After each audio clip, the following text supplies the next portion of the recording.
मित्रों, सबसे पहले आपको नए साल और मकर संक्रांति की शुभकामनाएं, बधाइयाँ। जैसा कि आपको विदित है और मेरे दोनों मित्रों ने बताया कि 5 जनवरी से बिहार राज्य की भारत जोड़ो यात्रा प्रारंभ हुई और हम हृदय से बिहार कांग्रेस की तरफ से धन्यवाद देना चाहते हैं अपने राष्ट्रीय अध्यक्ष मल्लिकार्जुन खड़गे साहब को, जिन्होंने पहली बार किसी स्टेट की यात्रा को आके हरी झंडी दिखाने का काम किया, हम लोगों का उत्साह बढ़ाने का काम किया। और उस दिन लाखों लोगों की रैली हुई जिसको उन्होंने संबोधित किया। आज जब हम आपके सामने यहाँ उपस्थित हुए हैं, पहले दौर की यात्रा और मकर संक्रांति की वजह से जो हम लोगों ने 4-5 दिन का ब्रेक लिया, तो 110 किलोमीटर की यात्रा हम लोग कर चुके हैं। और हम धन्यवाद देना चाहते हैं कांग्रेस के उन तमाम मित्रों का जिन्होंने इस यात्रा में अपनी सहभागिता दी, खास करके यूथ कांग्रेस, महिला कांग्रेस और सेवा दल के लोगों को विशेष तौर से मैं धन्यवाद देता हूं। ऐसे तो ये यात्रा बिल्कुल गैर राजनीतिक है। राहुल जी की यात्रा के संदेश को लेके हम लोग बिहार के गांव-गांव तक पहुंचा रहे हैं, लेकिन कड़ाके के ठंड के बावजूद लाखों लोगों ने इस यात्रा में अपनी सहभागिता दी। दोनों जिला में हर जगह जहां भी से मैं गुजरा, महिला माँ बहनें टीका लगाकर हमको आशीर्वाद दी और यात्रा का समर्थन दिया। हर जगह एक ही बात सुनने को मिल रहा था कि महंगाई से निजात दिलाई है।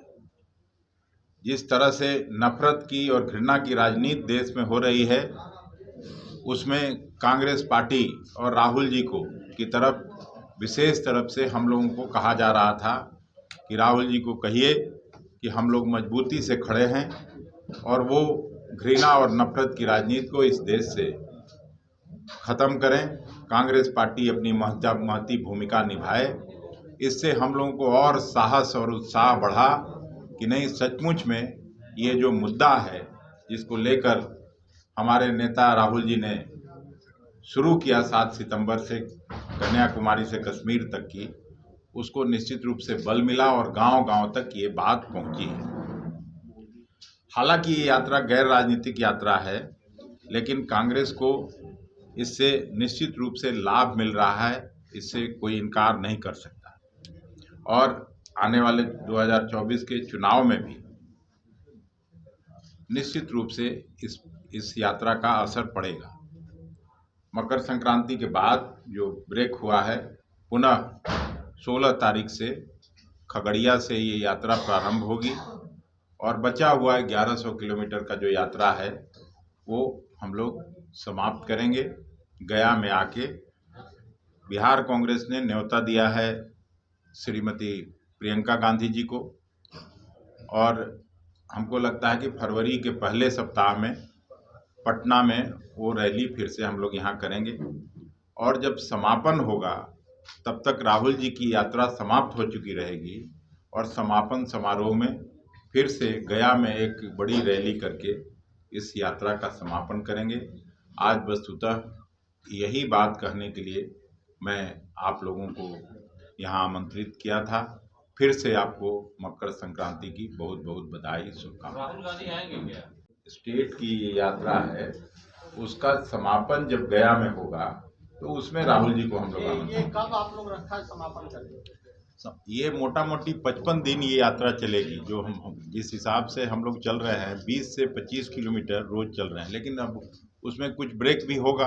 मैं ये नहीं कह रहा हूँ कि लगातार होगा। तो मान लीजिए 2, 4, 5 दिन, 6 दिन, जैसे प्रियंका जी का बताया कि मतलब फर्क पहुँच जाएंगे। उसी तरह गया में कब पहुँचे? तो उधर का अभी बना नहीं है, वो भी मैं बता। अब वो तो बौखलाए हुए लोग हैं, देख रहे हैं कि पार्टी लगातार कमजोर हो रही है, प्रधानमंत्री जी की लोकप्रियता लगातार घट रही है।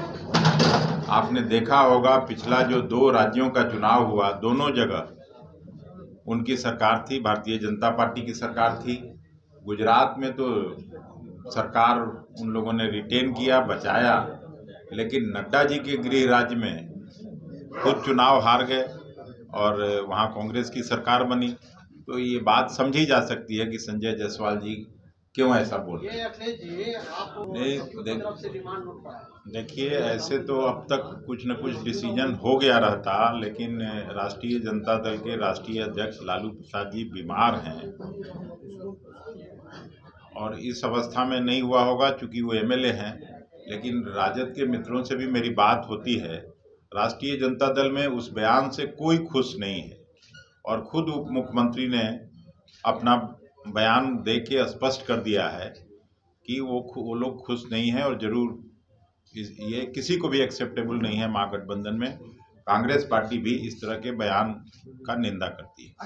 तो मैं पहले दिन ही ये कहा था कि इसमें खुश और संतुष्ट होने का बात नहीं है, लेकिन कांग्रेस की जो संख्या है उसके हिसाब से और मंत्री बनना चाहिए। और मुख्यमंत्री जी से मैं मिला था, उन्होंने कहा भी कि नहीं, हम यात्रा के समाप्त होने के बाद मंत्रिमंडल का फिर से विस्तार करेंगे और उसमें कांग्रेस के भी मंत्री बनेंगे।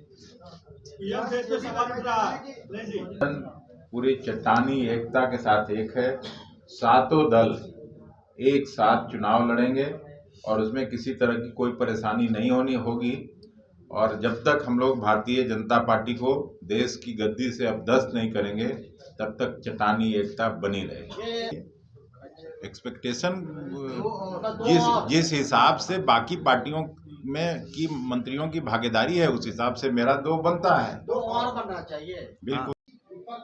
तो सुना कि किस तरह से एक एक करके सवालों का ये अपने अंदाज में जवाब देते आ रहे हैं।